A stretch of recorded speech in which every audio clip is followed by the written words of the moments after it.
Violent protests erupting in Egypt. It seems that markets are not really sure as to whether they should view it as a big hindrance for emerging markets and the effect it'll have on currencies and equities overall. What are you reading into how the rand has been performing?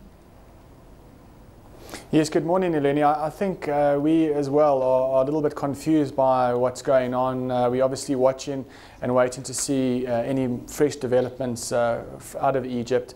But at the moment, I think there's a lot of indecision in the market. We see it in a number of the asset classes, the currencies, participants not really sure which way to go and how to read the situation. At this stage, from kind of a trade perspective, the Suez Canal is still operating, so that's a good thing. But as the violence escalates, then risk aversion is likely to pick up, and that will probably play havoc with risky assets such as the rand or equity markets for that matter. So we think that the bias still remains in favour of a weaker rand because we think that there is risk of those geopolitical tensions intensifying.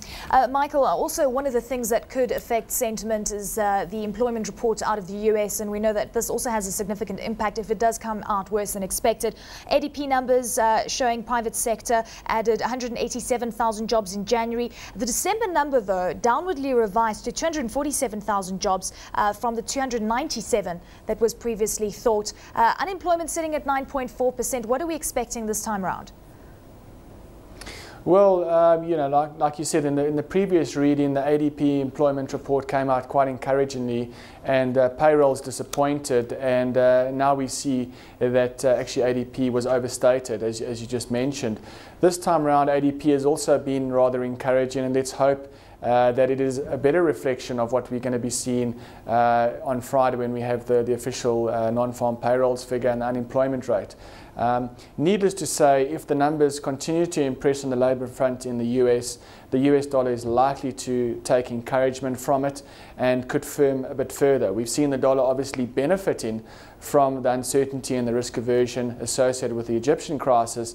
And if we see more kind of improvements in the economic data flow out of the States, then the dollar could get a bit of extra help and recover further against the euro.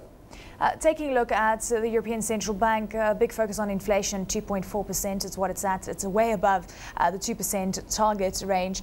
Do you think that the ECB is going to be forced to hike rates sometime this year? Perhaps not at this meeting, but definitely keeping a close watch on it, given the fact that Brent crude is around $103 a barrel. Yeah, absolutely. I think inflationary fears are creeping in the world over, and we've seen it in the UK, as you mentioned. We see it in the EU as well, and a lot of emerging markets as well. Inflation's becoming a real bugbear.